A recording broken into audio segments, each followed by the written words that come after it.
वो तो आएगी ही। अंजलि मैडम ने बिस्तर में ही सुसु कर दिया है। क्या? Oh my God. रिया उसी वक्त कमरे से बाहर निकल गई। थोड़ी देर के बाद जब अंजलि सोकर उठी, नींद खुल गई, अब जाके चादर और कपड़े धो। ओह नो, आज मैंने फिर बेड पर सुसु कर दिया। तू है ही आलसी, बिस्तर से उठना न पड़े तो बेड पर ही सुसु कर देती है। तेरी सहेली रिया आई थी, उसे भी पता चल गया। ओह, मुझे कुछ करना पड़ेगा। तभी अंजलि की नजर बेड के बगल में रखे सैनिटरी पैड पर पड़ी।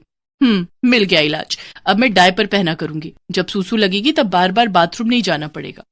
अंजलि बाजार से डायपर खरीद कर ले आती है। दूसरे दिन से वो डायपर पहनने लगती है। दरअसल अंजलि बचपन से ही बहुत आलसी थी। बार बार बाथरूम न जाना पड़े और हाथ धोने के झंझट से बचने के लिए वो बिस्तर पर ही सुसु कर देती। धीरे धीरे उसकी ये आदत बढ़ती गई। अंजलि के माता पिता ने पढ़ने के लिए उसे शहर से बाहर भेज दिया, जहाँ अंजलि हॉस्टल में रहती थी। वहाँ भी अंजलि की यही आदत थी, बिस्तर में या कपड़े में ही सुसु कर देती थी। इसी तरह से उसकी पढ़ाई पूरी हो गई और अब तो अंजलि की जॉब भी लग गई थी। वो एक मल्टीनेशनल कंपनी में इंजीनियर थी। अब अंजलि पीजी में रहती थी, लेकिन बिस्तर में और कपड़े में सुसु करने की आदत अभी भी बरकरार थी। पूरे पीजी की लड़कियों को अंजलि की इस आदत के बारे में पता चल गया था। इन सब से बचने के लिए अंजलि ने डायपर पहनना शुरू कर दिया। इसी तरह से दिन गुजरने लगे। अंजलि की उसके ऑफिस में काम करने वाले राहुल नाम के लड़के से दोस्ती हो गई। समय के साथ दोनों की दोस्ती काफी गहरी होती चली गई। एक दिन, Anjali, you know, What? you are my heart. I can't live without you. I love you. Do you? जवाब में अंजलि मुस्कुरा देती है। राहुल समझ जाता है कि अंजलि भी उससे प्यार करती है। उसके बाद दोनों अपने अपने घर वालों से बात करते हैं। घर वालों की रजामंदी से दोनों की शादी हो जाती है। लेकिन राहुल के माता पिता गांव में रहते थे। शादी के दूसरे दिन अंजलि विदा होकर अपने ससुराल यानी गांव आ जाती है। वहां अंजलि का बहुत अच्छे से स्वागत होता है। गांव की औरतें शहर की पढ़ी लिखी लड़की को देखने आती हैं और अंजलि की मुंह दिखाई होती है। सब कुछ निपट जाने के बाद रात में, हे भगवान, मैंने कल से अपना डायपर चेंज नहीं किया, टाइम ही नहीं मिला। अब जाकर फुर्सत मिली है, अभी चेंज कर लेती हूँ। अंजलि शहर से अपने लिए एक सूटकेस डायपर लेकर आई थी। वो सूटकेस में से एक डायपर निकालती है और चेंज कर लेती है। डायपर चेंज तो कर लिया, लेकिन अब इस यूज डायपर को कहाँ फेंकूं? पीजी में तो डस्टबिन में डाल देती थी, सफाई वाले ले जाती थी। अब यहाँ तो कोई डस्टबिन भी नहीं है, क्या करूँ? तभी अंजलि को एक उपाय सूझता है। वो यूज डायपर को एक पन्नी में बांधकर अपने बेड के नीचे रख देती है। बाहर बहुत औरतें हैं, जब सब चली जाएंगी तो इसे घर के बाहर फेंक दूंगी। अंजलि उस यूज डायपर को बेड के नीचे छिपाकर खुद बेड पर बैठ जाती है। थोड़ी देर के बाद उसकी सास मंजू वहाँ आती है। हाय राम, नई बहू के कमरे में ना जाने पेशाब की बदबू कहाँ से आ रही है। लगता है कमरे के पीछे दीवार पर किसी ने पेशाब कर दिया है। लोगों को बिल्कुल भी शर्म नहीं आती है। बेशर्म लोग अपने घर में जाकर क्यों नहीं पेशाब करते, नास पीटे। जाने भी दीजिए माँ जी। अरे जाने कैसे दूं? तू शहर से आई है, पढ़ी लिखी है, ये हाल देखेगी तो गांव के लोगों के बारे में क्या सोचेगी? अब मंजू को क्या पता था कि ये सब तो शहर की पढ़ी लिखी बहू का किया धरा है। मंजू देवी घर के बाहर गई और घर के नौकर से घर के चारों तरफ पूरी साफ सफाई करवाई। रात को जब राहुल कमरे में आया, अरे अंजलि, कमरे में ये बदबू कैसी है? पता नहीं, ना जाने कहाँ से आ रही है। अंजलि मन ही मन सोचती है, कल सुबह सबके उठने से पहले ही वो यूज डायपर फेंक दूंगी। अगर किसी को पता लग गया तो बड़ी बेइज्जती हो जाएगी। लेकिन रात भर कमरे में बहुत बदबू आती रही। राहुल को ठीक से नींद भी नहीं आ रही थी। वो उठकर कमरे के बाहर सोफे पर सो गया। इधर अंजलि ने अपनी घड़ी में सुबह 4 बजे का अलार्म लगाया।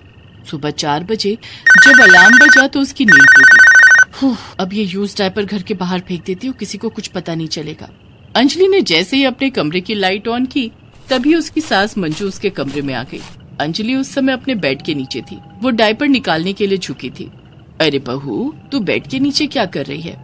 अपनी सास की आवाज सुनकर अंजलि घबराते हुए बोली, अरे माँ जी, आप इतनी सुबह उठ गई?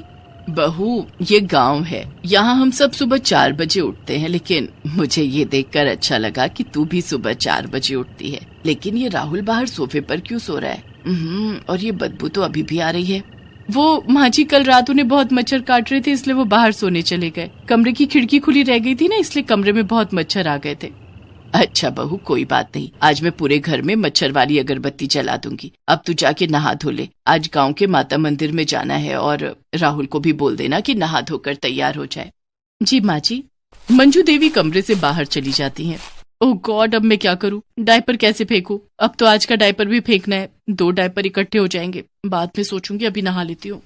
अंजलि नहाने चली जाती है और आज का यूज डायपर भी वो बेड के नीचे रख देती है। नहा धोकर वो तैयार होकर अपने कमरे में बैठी थी। आज तो कमरे में कल से ज्यादा बदबू आ रही है। ऐसा करती हूँ, कमरे में परफ्यूम छिड़क देती हूँ। अंजलि ने अपना महंगा परफ्यूम कमरे में छिड़क दिया। थोड़ी देर के बाद उसकी सास मंजू कमरे में आई। अंजलि बहू, तू तैयार हो गई? राहुल भी तैयार हो गया है, चल मंदिर चलते हैं। सभी लोग गांव के प्राचीन माता मंदिर में पूजा करने के लिए जाते हैं। वहां से लौटने के बाद अंजलि के कमरे से परफ्यूम की खुशबू जा चुकी थी और अब तो पहले से भी ज्यादा गंदी बदबू आ रही थी। ना जाने क्या हो गया है, कल से घर में बहुत बदबू आ रही है। लगता है काली गुफा के तांत्रिक बाबा को बुलाना पड़ेगा। कहीं घर में भूत प्रेत का साया तो नहीं पड़ गया? किसी ने मेरे घर को नजर लगा दी है। अंजलि मन ही मन सोचती है, माँ जी, कोई भूत प्रेत का साया नहीं है, ये तो मेरे डायपर की बदबू है। मैं आज रात ही दोनों डायपर बाहर फेंक दूंगी। उस रात जब घर के सारे लोग खाना खाकर सो जाते हैं, तब रात के 1 बजे अंजलि उठती है। सारे लोग सो गए, अब दोनों डायपर फेंकने का यही मौका है। वो बेड के नीचे से धीरे से दोनों डायपर निकालती है। दोनों डायपर बहुत तेज बदबू मार रहे थे। अंजलि अपने एक हाथ से अपनी नाक बंद कर लेती है और दूसरे हाथ में डायपर लेकर घर के दरवाजे तक जाती है।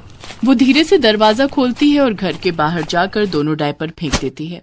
लेकिन उसे ऐसा करते हुए पड़ोस की 2 औरतें देख लेती हैं। दोनों अपने अपने घर की छत पर सो रही थी।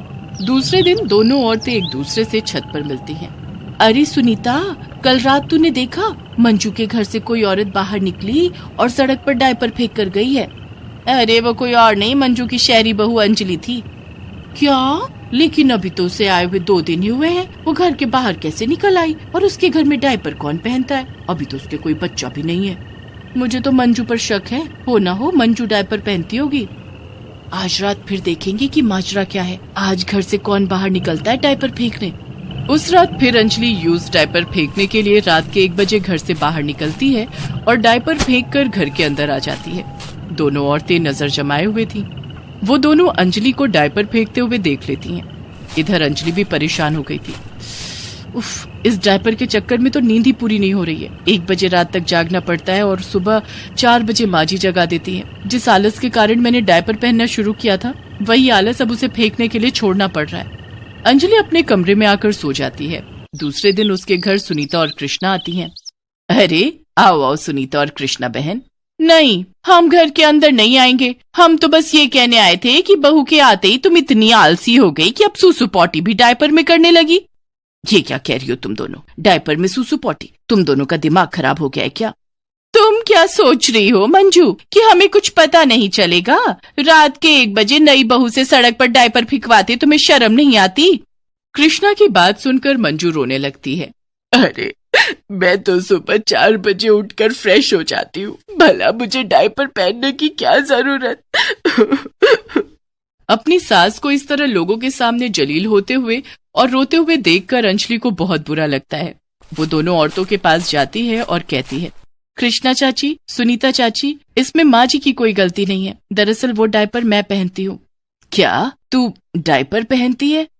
जी माँ जी, मैं अपने आलस के कारण बेड पर ही सुसु कर देती थी, जिससे बचने के लिए मैंने डायपर पहनना शुरू किया। लेकिन अब मैं कान पकड़कर कहती हूँ, मैं अब कभी डायपर नहीं पहनूंगी। जिस कारण से मेरी माँ जैसी सास को शर्मिंदा होना पड़े, वो काम मैं कभी नहीं करूंगी। कोमल सुबह सुबह कॉलेज जाने के लिए नहा धोकर तैयार हुई और डाइनिंग टेबल पर आई। माँ, जल्दी से नाश्ता दे दो, मुझे देर हो रही है। तभी कोमल की माँ सुमित्रा देवी हाथ में नाश्ते की प्लेट लेकर आई और कोमल के सामने रख दिया। ये क्या माँ, आज आपने छोले भटूरे बनाए हैं? आपको तो पता है ना कि मुझे ये सब नहीं पचता है। अरे आज तेरे पापा और भाई को यही खाना था। अब मैं सबके लिए अलग अलग नाश्ता थोड़ी ही बनाऊंगी। आज खा ले, साथ में खाना पचाने वाली दवाई खा लेना। कोमल ने जैसे तैसे एक भटूरा खाया और साथ में 1 चम्मच खाना पचाने वाली दवाई भी पी। कोमल ने खाना पचाने की कई दवाइयां ट्राई की थी, लेकिन फिर भी भारी भोजन उसे पचता ही नहीं था, जिस कारण कोमल का शरीर भी पतला दुबला था। खैर, छोले भटूरे खाकर कोमल कॉलेज चली गई, लेकिन क्लास के दौरान ही उसके पेट में दर्द शुरू हो गया। कोमल ने मन में सोचा, हाँ, हो गया बंटाधार। मैंने माँ से कहा था कि मुझे ये सब मत खिलाओ, अब जल्दी घर भागना पड़ेगा। कोमल क्लास बीच में ही छोड़कर ऑटो पकड़कर घर आ गई। उसे लूज मोशन शुरू हो गए थे। वो बार बार टॉयलेट जा रही थी। तभी उसके छोटे भाई राजेश ने ये सब देख लिया। क्या हुआ दीदी, फिर पेट खराब हो गया क्या? हाँ राजेश, आज छोले भटूरे खा लिए, बस पेट खराब हो गया। आप चिंता मत करो दीदी, मैं अभी आपके लिए दवाई लाता हूँ। राजेश भागकर मेडिकल स्टोर पर गया और कोमल के लिए दवाई लेकर आया। ये लो दीदी, आप ये दवाई खा लो, आपका पेट एकदम ठीक हो जाएगा। कोमल ने दवाई खा ली। थोड़ी देर के बाद उसका लूज मोशन बंद हो गया। उसने सुमित्रा देवी से कहा, माँ मेरे लिए आज खिचड़ी बना देना। हाँ मुझे पता है, राजेश ने बता दिया था कि तेरा पेट खराब है। सुमित्रा देवी ने कोमल के लिए खिचड़ी बना दी। रात में खाने के टेबल पर सभी लोग भरवा परवल खा रहे हैं और मैं खिचड़ी खा रही हूँ। आखिर ये कब तक चलेगा? मेरा भी बहुत मन करता है कि मैं अच्छा अच्छा खाना खाऊं। इतने डॉक्टरों से दिखा लिया लेकिन तेरा पेट किसी की दवाई से ठीक नहीं हुआ। चिंता मत करो सुमित्रा, मैंने एक आयुर्वेदिक डॉक्टर से अपॉइंटमेंट लिया है। हम कोमल को कल वहां लेकर चलेंगे। बहुत नाम सुना है उस डॉक्टर का। मुझे यकीन है कि इस बार कोमल का पेट जरूर ठीक हो जाएगा। दूसरे दिन सभी लोग कोमल को लेकर डॉक्टर के पास जाते हैं। डॉक्टर ने कोमल को कुछ पीने के लिए दवाइयां दी। कोमल मन ही मन में सोचती है, बाप रे इतनी दवाइयां, मैं तो भूल ही जाऊंगी कि कौन सी कब पीनी है। खैर सभी लोग घर आ गए। सबसे पहले कोमल ने एक चार्ट बनाया कि कौन सी दवाई कब पीनी है। उसके बाद उसने दवाई पीनी शुरू की। कितनी कड़वी दवाई है, उल्टी आ रही है। और सच में कोमल को उल्टी आ गई। वो बाथरूम में जाकर उल्टियां करने लगी। थोड़ी देर के बाद पहले तो लूज मोशन से परेशान थी, अब उल्टियां भी परेशान करने लगी। कोमल ने दवाइयों को फिर हाथ भी नहीं लगाया। इससे तो अच्छा होगा कि मैं सादा खाना ही खाऊं, खिचड़ी और रोटी सब्जी। कोमल कॉलेज में दूसरी लड़कियों को चाट पकौड़ी, बर्गर और रोल खाते हुए देखती तो उसके मुंह में पानी आ जाता। हाय कितना मन कर रहा है कि मैं भी ये सब खाऊं, लेकिन खा लिया तो पेट खराब हो जाएगा। इसी तरह दिन बीत रहे थे और कोमल अपना मन मार कर रह जाती। कभी कुछ अच्छा खाने का मन भी होता तो नहीं खाती। धीरे धीरे कोमल की कॉलेज की पढ़ाई पूरी हो गई तो अब उसकी शादी की बातें चलने लगी थी। एक दिन, कोमल बेटी आज शाम तुझे देखने के लिए लड़के वाले आ रहे हैं, जा तैयार हो जा। ठीक है माँ। कोमल तैयार हो गई। शाम को लड़के वाले भी आ गए। लड़के वाले दूसरे शहर से आए थे। हमें लड़की तो पसंद है लेकिन लड़की बहुत पतली दुबली है, कुछ खाती पीती नहीं है क्या? कोमल के माता पिता ने लड़के वालों से ये बात छिपा ली कि कोमल का हाजमा खराब रहता है और उसे मसालेदार खाना नहीं पचता है। जी, दरअसल बात यह है कि कोमल बहुत हेल्थ कॉन्शियस है। वो मोटी नहीं होना चाहती है। ये तो बहुत अच्छी बात है। ज्यादा मोटापा अच्छी बात नहीं होती, पतले शरीर में फुर्ती होती है। इस तरह से कोमल की शादी अभिषेक के साथ तय हो जाती है। अगले महीने की 17 तारीख को कोमल की शादी तय हो जाती है। शादी वाले दिन कोमल सज धज कर दुल्हन के रूप में तैयार थी। तभी बारात आ गई। बारात में लड़के वालों की तरफ से कुछ महिलाएं भी आई थी, जिसमें लड़के की बहन ज्योति और भाभी अर्चना भी साथ आई थी। ज्योति और अर्चना ने कोमल से मिलने की इच्छा जताई। हाँ क्यों नहीं, चलिए मैं आप दोनों को कोमल से मिलवा देती हूँ। आखिर अब उसे आप लोगों के साथ ही तो रहना है। सुमित्रा देवी ज्योति और अर्चना को कोमल के कमरे में ले आईं। वे तीनों आपस में बातें करने लगे। तभी कोमल का भाई राजेश वहां आया और ज्योति और अर्चना से बोला, आप दोनों चलकर खाना खा लीजिए। हम दोनों बहुत थक गए, ट्रेन में सफर करके आए ना, इसलिए कहीं जाने का दिल ही नहीं हो रहा। हम यहीं आराम कर रहे हैं, आप हमारा खाना यहीं भिजवा दीजिए। जी ठीक है। राजेश 2 प्लेट खाना कोमल के कमरे में लेकर आया और ज्योति और अर्चना को देते हुए बोला, ये लीजिए, कुछ चाहिए हो तो मुझे बोल दीजिएगा।